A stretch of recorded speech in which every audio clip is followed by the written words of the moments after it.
Saudara, jelang Lebaran, toko hampers di Makassar, Sulawesi Selatan mulai banjir pesanan.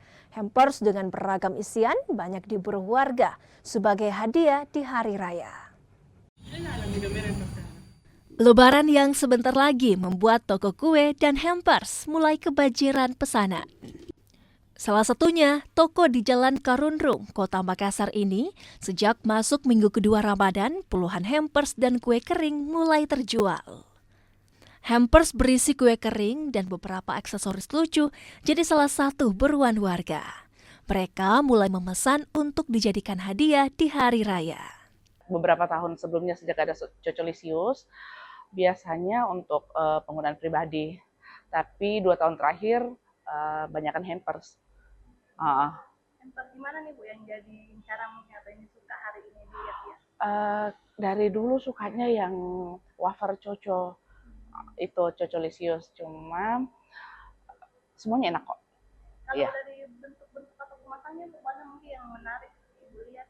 Kemasan toplesnya atau kemasan hampersnya? Saya lihat sudah ada perubahan, sudah ada yang baru juga. Kemarin hanya bentuk yang hampers biasa, tapi ini sudah ada yang tas, sudah ada inovasi lah. Pesanan hampers dan kue kering mulai banyak diterima jelang Lebaran. Pihak toko bahkan bisa menjual hingga 500 hampers selama Ramadan.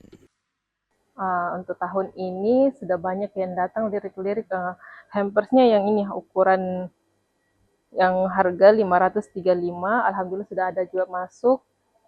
Terus yang ukuran kecilnya yang 285, itu kan harga ini merakyat, jadi banyak yang lirik-lirik.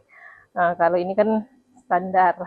Nah, alhamdulillah juga sudah masuk yang sebanyak 21 untuk harga 1.300.000.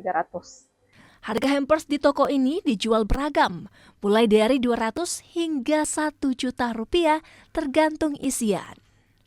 Nila Rustam, Kompas TV Makassar, Sulawesi Selatan.